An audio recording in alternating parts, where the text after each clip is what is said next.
Picture in your mind a dusty small town in America during the 1940s. The streets are quiet, the businesses are modest, and no one could imagine that one of the most powerful retail empires in the world would be born here. Yet, in the heart of this simplicity lived a man with relentless drive, boundless energy, and a vision so bold that it would forever transform the way the world shops. This man was Sam Walton, a farm boy turned entrepreneur who believed in hard work, persistence, and giving customers the very best. But here's the twist. Sam wasn't born rich. He didn't inherit an empire. He started small, just one little store in a small Arkansas town. With only grit, creativity, and a burning belief that customers deserved more for less, Sam turned his dream into reality. That little store would become Walmart, a name now known in every corner of the world. Sam's story is not just about business.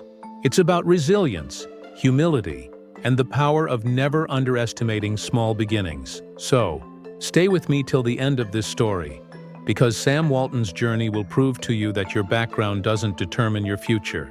And if Sam could turn a five-and-dime store into the world's largest retail chain, you too can build something extraordinary in your life. If you love motivational stories that remind you of your own potential, make sure to hit subscribe, give this video a thumbs up, and share it with someone who needs inspiration today. Now, let's dive into the incredible life of Sam Walton, the small-town dreamer who changed the world of business forever. Sam Walton was born in 1918 in Kingfisher, Oklahoma, during a time when America was still recovering from World War I. His family wasn't wealthy. In fact, like many families of that era, they struggled just to make ends meet. From a young age, Sam learned the value of hard work. He milked cows, delivered newspapers, and did odd jobs to help support the family. While other kids played, Sam was busy working. But instead of feeling burdened, he developed a love for responsibility and a sense of pride in earning his way. His grades in school were good, but Sam wasn't the smartest student in the room. What set him apart was his discipline and consistency. He was determined to be the best version of himself, no matter what. After finishing high school, Sam went to the University of Missouri, where he studied economics. During college, he worked various jobs to pay his bills, learning early on that nothing in life would come easy. He was fascinated by the idea of business, and often studied how stores operated, how customers behaved, and what made some businesses succeed while others failed. After graduating in 1940, Sam joined Penney as a management trainee. There, he was exposed to the retail world in a big way. He learned about merchandising, pricing, and the importance of treating customers with care. But his true desire was not to remain an employee.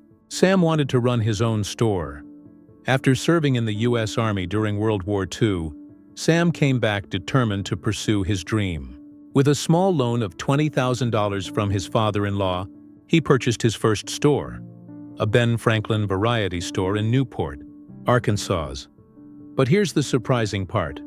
Sam wasn't an instant success. In fact, he faced huge obstacles. His store location wasn't ideal, and the lease terms were unfavorable. Yet Sam refused to give up. He used creativity, hustle, and relentless energy to turn his little store into one of the most profitable Ben Franklin franchises in the region. How? By focusing on something other store owners ignored: low prices and customer satisfaction. While competitors kept margins high, Sam believed in selling more by charging less. This simple principle, save money, live better, would later become Walmart's guiding philosophy. But just when success seemed certain, disaster struck. After 5 years of building his Newport store, the landlord refused to renew his lease and even took over Sam's business by handing it to his own son. Imagine working day and night to build something, only to have it taken away in an instant. Sam could have quit. He could have blamed the system, but he didn't. Instead, he saw it as a challenge, an opportunity to start over, this time even stronger. And this moment of loss became the turning point of his life. In 1950, Sam Walton moved to Bentonville, Arkansas, with his wife Helen and their young children. There, he opened another Ben Franklin store, But this time he applied every lesson he had learned from his failures. He paid attention to what customers really wanted: quality goods at the lowest possible price.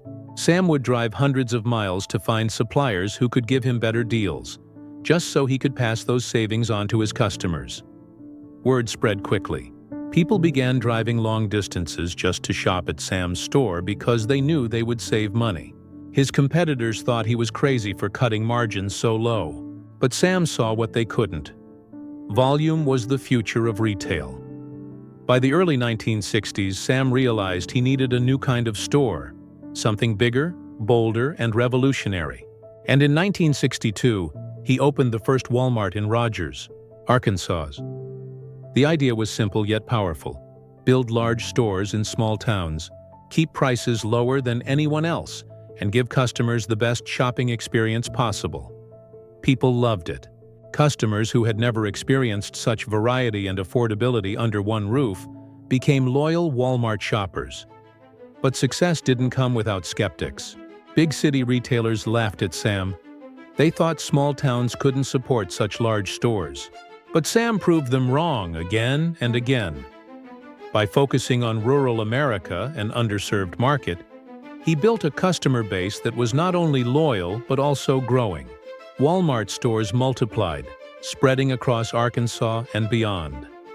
By the 1970s, Walmart was a publicly traded company, expanding rapidly and revolutionizing retail. Sam introduced innovations like centralized distribution, advanced logistics, and technology-driven inventory management, strategies that were decades ahead of their time. But through it all, Sam remained humble. He still drove a pickup truck, wore simple clothes, and loved spending time with his family. He never let wealth change who he was. Sam Walton's journey wasn't without struggles. Walmart faced lawsuits, protests, and criticism. Competitors accused him of destroying small businesses. Analysts doubted Walmart's ability to compete globally. But Sam's philosophy never wavered. Focus on the customer, work hard, and keep costs low. He believed in leading by example. Sam often visited his stores unannounced, talking directly to employees and customers. He called them associates instead of workers, making everyone feel valued. His leadership style was rooted in humility, not hierarchy. Sam also wasn't afraid to take risks. He invested heavily in distribution centers and computer systems when others thought it was unnecessary. Those bold moves gave Walmart the ability to scale rapidly and dominate retail in ways competitors couldn't match. Of course, Walmart's rise wasn't perfect. The company faced backlash for its aggressive pricing and expansion. But Sam always returned to his guiding principle: helping customers save money so they could live better lives. By the time of his passing in 1992, Walmart had grown into the largest retailer in America. With thousands of stores and billions in revenue, Sam Walton, the farm boy from Oklahoma, had built a global empire. But ask anyone who knew him, and they'll tell you, Sam wasn't proud of being rich. He was proud of creating opportunities for ordinary families to buy what they needed at affordable prices, and for ordinary people to build careers in his company. Lessons, moral and call to action. Sam Walton's life is a reminder that greatness doesn't always come from flashy beginnings. Sometimes it starts with small-town dreams, hard work, and an unshakable belief in serving others. Here are a few lessons we can all take from his story. Start small. Dream big. Sam began with one small store. Don't underestimate your humble beginnings. Turn setbacks into opportunities. Losing his first store was heartbreaking, but it led him to create something even bigger. Focus on people. Whether it was customers or employees, Sam treated people as the foundation of his success. Stay humble. Despite his billions, Sam lived simply, proving that true wealth is not in possessions, but in purpose. Work harder than anyone else. Sam's tireless energy and determination were his greatest assets. So, the next time you doubt yourself, remember Sam Walton. If a boy from a struggling farm family could rise to build one of the greatest business empires in history, what's stopping you?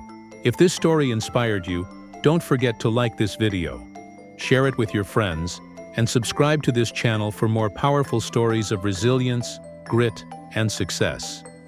Because who knows? The next great empire might just be waiting inside you. All it takes is belief, courage, and the willingness to start small, just like Sam Walton did.